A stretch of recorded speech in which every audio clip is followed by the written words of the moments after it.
Hello and welcome to the podcast.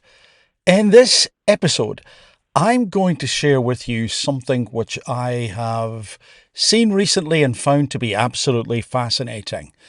It's some video clips. I wasn't actually going to record this video today, but I just felt I had to share this with you. Let me play you the clips. The only steer that I'm going to give you is to have a think about the people being interviewed and consider who you believe might be a Trump supporter or not. Yes, President Trump. Just have a look at these people through that particular lens. Here are the clips. Why are they standing in line? The line is too long to see what is at the end, so I don't know why exactly am I standing in line. I'm pretty confident it's the new iPhone. Sorry, the new PlayStation. I don't even care. This is New York, baby. You know what they say, the first rule of standing in line is you don't talk about why you stand in the line, right? I thought this is the line for the pharmacy. Now they say it's for a stupid phone. I mean, technology is going to be very, very important in terms of how we go forward. Now, in case you haven't guessed already, of course, that's nothing to do with Trump. I hope you forgive me that little bit of misdirection, but I wanted you to go into that, if you haven't seen these clips, as neutrally as possible. If you don't know what those clips are and you were thinking about Trump or not Trump, it is possible, perhaps even likely, that you didn't realize that what you've just watched and listened to is not real, not remotely, not at all. All of it is generated. It's AI generated. And it's Google's VO3, a video creation tool. And not only are none of those people real, Google VO3 can also create sound effects.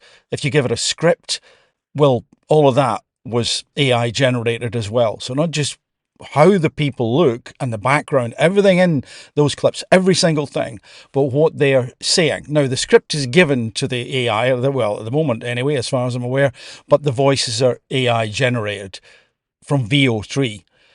And gosh, when I saw this, I mean, if you know what you're looking for and you look at it again, you can think, yeah, there's a little bit there that, yeah, there's still something that seems slightly off. The first time I watched it, I wasn't sure what it was. And I thought, I don't know, I don't quite know what it is, but there's something there. But did I think it was all fake? It was all generated from nothing, from prompts? No, I didn't. I just thought the video was a bit cheesy and over-processed or saturated or something. And what does that mean? The Pandora's box has been opened. And recently, you may or may not be aware, I talked about AI and will it ever become conscious? And some people think it won't, and some people think that it will. But conscious or not, when we have a situation where not only can these deep fake videos be created and appear, we literally now, or some people now, have the capacity to create whole worlds that look real. And in actual fact, how long will it be before you can't tell? When you look closely at some of the people in the background and occasionally maybe a finger or something will sort of blur out or go missing and that obviously doesn't look real. So when you look really closely, there is something off about it. But if you didn't know, you probably wouldn't spot it, or you wouldn't think it was AI generated. But going forward, when they perfect these systems, and of course they'll have the update and VO4 in a pipeline. What does that mean? Because if we have got AI that can problem solve, that is goal directed, and that can already produce coherent text and answers, and then you link it to something which can create a world that is really difficult, if not impossible, in due course to distinguish between the real world, on screen at least, then we're really going to have to get checks and balances in place, aren't we? Like fast. Imagine what that could mean in terms of, well, politicians, the news. How would we know? This is, by the way, and you might think, well, you know, you're being a little bit paranoid, but I've said for a long time, any attempt to stop people gathering, to stop people meeting, to reduce their ability to interact and connect in person should be resisted. Obviously, there are certain caveats I have to put in there. You know, we don't want to head to a disaster area and so forth, put ourselves in danger. But by and large, we must find ways, we have to find ways that we can always go and travel and meet in person. Not only because, generally speaking, that's preferable to doing things online, although online can be great, it has its advantages. It's preferable, but it's not the same. We have to be able to see things for ourselves. We have to be there. We have to literally experience it in 3D, taste it, smell it, and so on.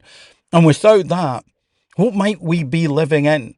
And any moves towards living online, you know, putting on the 3D goggles and living our lives that way should be absolutely resisted. It's not to say that they can't be used, but we must make sure that we are able to see things wherever possible with our own eyes.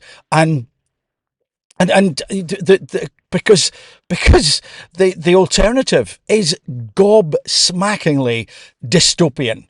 I mean, imagine if we only live online and we now cannot trust what we see and what we hear and where it's coming from, then we could be fed a bunch of codswallop, and that is the very polite way of describing it. Anyway, what do you think of those videos? What do you think of that move that has now been made, that other particular Rubicon that has been crossed, that we are literally now in a place and space on this planet where what we see and hear online, we simply do not know if it is real. This is way beyond simple CGI. These are characters that are speaking, moving, natural reactions, breathing apparently, and it's all generated by a machine. Wow.